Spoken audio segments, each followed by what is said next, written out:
এই যে পাকিস্তান বাংলাদেশকে গাছে তুলে মই টেনে নিল, কিংবা বন্ধুর ভেগ ধরে শেষ পর্যন্ত আসল চেহারা দেখিয়ে দিল, ঠিক করলো কি কাজটা? পাকিস্তান এক্স্যাক্টলি ঠিক কাজ করেছে। পাকিস্তান বন্ধুর ভেকও ধরেনি, পাকিস্তান বাংলাদেশকে গাছে তুলে মইও টান দেয়নি। আমি ঠিক আগের দিন একটা ভিডিওতে বলেছিলাম, এই যে পাকিস্তান বাংলাদেশের জন্য বিশ্বকাপ বয়কট করে দেবে, বাংলাদেশের ভেন্যু বদল না করলে পাকিস্তান বিশ্বকাপ খেলবে না, এ ব্যাপারটা আইডিয়ালি কারেক্ট না। এখানে সম্ভাব্য দুটো বিষয়: এক, পাকিস্তান বাংলাদেশের অবস্থানকে সাপোর্ট করছে, হুইচ ইজ অ্যাবসলিউটলি আন্ডারস্ট্যান্ডেবল। কোনো একটা দেশ, ধরেন অস্ট্রেলিয়া কিংবা ইংল্যান্ড, তারা বাংলাদেশের অবস্থানকে সাপোর্ট করতেই পারে, যে বাংলাদেশ যে ভেন্যু বদলের কথা বলছে এটা যৌক্তিক। এটা একটা স্ট্যান্ড, আমি আমার আলোচনাতেও বলেছি। সেকেন্ড স্ট্যান্ড, বাংলাদেশের ভেন্যু না বদলালে আমরা বিশ্বকাপ খেলবো না, এটা হওয়ার কোনো সুযোগই নেই। আমি রবিবার সকালে ৭১ টিভির খেলাযোগের অনুষ্ঠানে এক্স্যাক্টলি এই কথাটা বলে এসেছিলাম, যে পাকিস্তান কিন্তু বাংলাদেশের পাশে দাঁড়াবে না, তারা স্টানবাজি করবে কিন্তু বাংলাদেশের পাশে দাঁড়াবে না। কিন্তু আমাদের দেশের অনেকেই এই একটা ইস্যুকে এমন ভাবে সামনে এনেছে যে পাকিস্তান বাংলাদেশের জন্য জান দিয়ে দিচ্ছে, এবং আনফরচুনেটলি বাংলাদেশের দর্শকদের একটা বড় অংশ এগুলো বিশ্বাস করেছেন। বরাবরই আপনারা এগুলো বিশ্বাস করেন, কেননা সত্যি কথা, যৌক্তিক কথার গ্রহণযোগ্যতা সবসময় কম, অর্ধসত্য, অর্ধমিথ্যা এবং কোনো প্রমাণ ছাড়া হাবিজাবি কথাবার্তা বাংলাদেশের মানুষকে খাওয়ানো খুব সহজ। এভাবেই আপনাদের খাওয়ানো হচ্ছে বছরের পর বছর। আনফরচুনেটলি আপনারা খেয়েও যাচ্ছেন। এনিওয়েজ, বাংলাদেশের সামনে যে চ্যালেঞ্জগুলো কি কি? বিশ্বকাপ ভারতে খেলতে না যাওয়ার কারণে 3টা চ্যালেঞ্জের কথা শুরুতে বলছিলাম, সেগুলো এখন ব্যাখ্যা করছি আমি। বিএসটিআই অনুমোদিত দেশের প্রথম electrolyte drinks Active Plus, be hydrated, stay active. প্রথম, ফিনান্সিয়াল চ্যালেঞ্জ। আইসিসির যে রেভিনিউ বাংলাদেশের পাওয়ার কথা, সেটা একটু ঝামেলায় পড়ে যাবে। কেন? ধরেন স্কটল্যান্ডকে খেলানো হলো, ইংল্যান্ড স্কটল্যান্ড ম্যাচের যে ভ্যালু, বাংলাদেশ ইংল্যান্ড ম্যাচের কি সেই ভ্যালু? অবশ্যই না। আপনি ইংল্যান্ড স্কটল্যান্ড ম্যাচ দেখবেন না Bangladesh Scotland match, England match দেখবেন? ওয়েস্ট ইন্ডিজ স্কটল্যান্ড ম্যাচের যে ভ্যালু, বাংলাদেশ ওয়েস্ট ইন্ডিজ ম্যাচের কি একই ভ্যালু? না। এখন আইসিসি যদি বলে বাংলাদেশকে যে ব্রডকাস্টার সহ বিভিন্ন কারণে তোমাদের বয়কট করার কারণে আমাদের আর্থিক ক্ষতি হয়েছে, ক্ষতিপূরণ দিতে হবে, বাংলাদেশ সেই ক্ষতিপূরণ দিতে বাধ্য। এবং তারা কি করবে? আইডিয়ালি তারা কি করবে?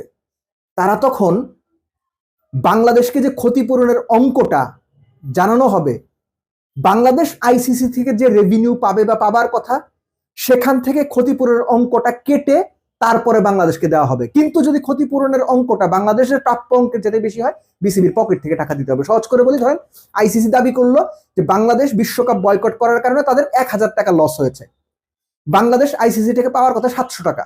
৭০০ টাকা তো কেটে রাখবেই, এবং উল্টো বাংলাদেশের ওই যে ১৩০০ না ১৪০০ কোটি টাকা আছে, ওখান থেকে আরো ৩০ টাকা দিতে হবে, ৩০০ টাকা দিতে হবে। সো এই বিষয়গুলো আমি বিশ্বাস করি সম্মানিত বোর্ড সভাপতি আমিনুল ইসলাম বুলবুল তিনি জানেন, তার যে যোগ্য পরিচালকরা আছেন তারাও জানেন, এবং ব্যাপারটা তাদের মানে আলো বিবেচনাতে আছে, এবং এটার এগেনস্টে কি স্টেপ নেওয়া যেতে পারে বা এরকম হলে কি স্টেপ নেওয়া যেতে পারে, এটা তাদের প্রিপারেশন আছে। Number 2, qualifier. আপনি কি মনে করছেন যে আইসিসি বিশ্বকাপ খেলতে না যাওয়ার ফলে যে পরিস্থিতিটা তৈরি হচ্ছে বা সম্ভাব্য হতে যাচ্ছে, তাতে আইসিসি চুপ করে বসে থাকবে? ধরেন বাংলাদেশের যে অস্ট্রেলিয়ার সিরিজটা আছে, অস্ট্রেলিয়া বললো আমরা খেলতে যাবো না, আমাদের কিছু প্রবলেমস আছে। এর আগে এরকম হয়েছে? আসলো না। অর্থাৎ আপনার ওয়ানডে বিশ্বকাপের যে কোয়ালিফাই করার জন্য যে ম্যাচগুলো আছে, সেখান থেকে 3টা ম্যাচ কমে দিল। ভারত তো আসবেই না, ধরে নেন সেপ্টেম্বরের যে শিডিউল কমে গেল। অর্থাৎ আপনি যে ম্যাচগুলো খেলে সরাসরি 2027 ওয়ানডে বিশ্বকাপে কোয়ালিফাই করতে পারতেন, দের ইজ এভরি চান্স বড় দেশগুলো বাংলাদেশে আসার যে কথা সেগুলো পিছিয়ে দিতে পারে। তখন কিন্তু বাংলাদেশ পয়েন্টের কারণেই স্বাভাবিকভাবে পরবর্তী বিশ্বকাপে সরাসরি কোয়ালিফাই করতে পারবে না, এবং টি-20 বিশ্বকাপ না খেলার কারণে বাংলাদেশের র্যাঙ্কিং কমবে। এবং যে র্যাঙ্ক দলগুলো সরাসরি বিশ্বকাপ খেলবে বলে নিয়ম আছে, বাংলাদেশ যদি সেই র্যাঙ্কের বাইরে থাকে, টি-20 বিশ্বকাপের জন্য আলাদা করে কোয়ালিফাই খেলতে হবে। বিরাট ঝামেলা। থার্ড, সবচাইতে বড় ঝামেলা, খুব ঠান্ডা মাথায় মন দিয়ে এটা শোনেন। বিএসটিআই অনুমোদিত দেশের প্রথম electrolyte drinks Active Plus, be hydrated, stay active. কেন খুব মন দিয়ে শুনতে বললাম? এটা পুরোপুরি সাংগঠনিক বিষয়। আইসিসি বাংলাদেশকে চাইলে স্বল্প এবং দীর্ঘমেয়াদে নিষেধাজ্ঞা দিতে পারে। কেন? এই যে বিসিবির সবশেষ ইলেকশনটা হয়েছে, যে ইলেকশনের মাধ্যমে সম্মানিত বোর্ড সভাপতি আমিনুল ইসলাম বুলবুল বোর্ডের দায়িত্বে এসেছেন, যে পরিচালকরা এসেছেন, এই নির্বাচন নিয়ে অভিযোগ এরই মধ্যে আইসিসির অফিসে জমা আছে। অফিসিয়াল কমপ্লেইন ডকুমেন্টেড জমা আছে। আইসিসি যদি মনে করে এই যে ডকুমেন্টেড অভিযোগ, এগুলোকে তারা পুনরায় পর্যালোচনা করবে, পুনরায় এগুলো নিয়ে কাজ করবে, এবং সেখানে সরাসরি বলা আছে সরকারের হস্তক্ষেপ হয়েছে। আইসিসি যদি দুষ্ট চিন্তা করে, মন্দ চিন্তা করে, কুচিন্তা করে, তারা শুধুমাত্র ওই একটা গ্রাউন্ডে, আইসিসি কিন্তু সর্বোচ্চ বডি ক্রিকেটের, মনে রাখবেন, ওই একটা গ্রাউন্ডে বাংলাদেশকে 3 মাসের নিষেধাজ্ঞা দিয়ে দিল, 6 মাসের নিষেধাজ্ঞা দিয়ে দিল। আইসিসি কে চ্যালেঞ্জ করার মতো কেউ আছে? ক্রিকেট ওয়ার্ল্ডে আইসিসি কে চ্যালেঞ্জ করার মতো কেউ আছে? নাই।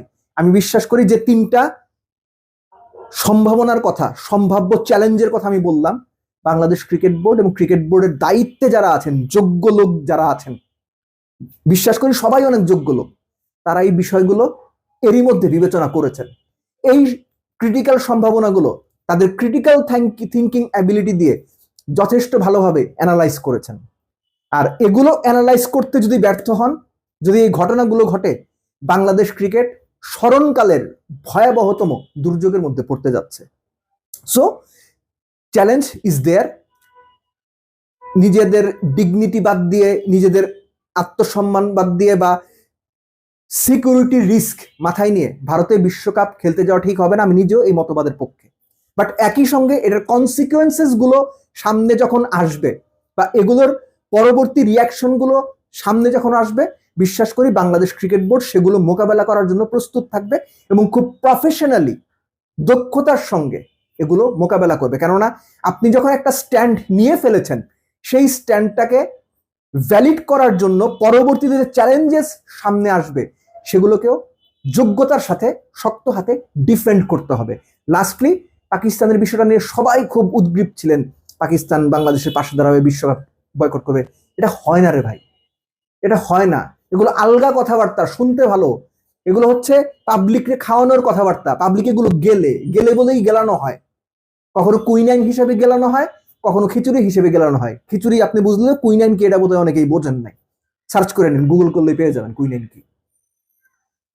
সো পাকিস্তান তাদের জায়গায় ঠিক আছে। বাংলাদেশের জন্য, বাংলাদেশের স্ট্যান্ডের জন্য, বাংলাদেশের বিশ্বকাপের ভেন্যু বদলের জন্য পাকিস্তান কেন বিশ্বকাপ খেলবে না? বিশ্বকাপ পাকিস্তান খেলবে। পাকিস্তান বিশ্বকাপ চ্যাম্পিয়ন হতে চায়। তাদের প্রিপারেশন আলাদা, তাদের চিন্তা ভাবনার ধরন আলাদা। সো পাকিস্তানকে দোষ দেওয়ার কিছু নাই। পাকিস্তান যদি বাংলাদেশকে সাপোর্ট করে থাকে, ফ্যান্টাস্টিক, ফাইন এনাফ, কিন্তু এর চেয়ে বেশি কোনো কিছু না। বাংলাদেশ এই চ্যালেঞ্জটা নিজেরা নিয়েছে, বাংলাদেশ ক্রিকেট বোর্ড এই চ্যালেঞ্জটা নিজেরা নিয়েছে।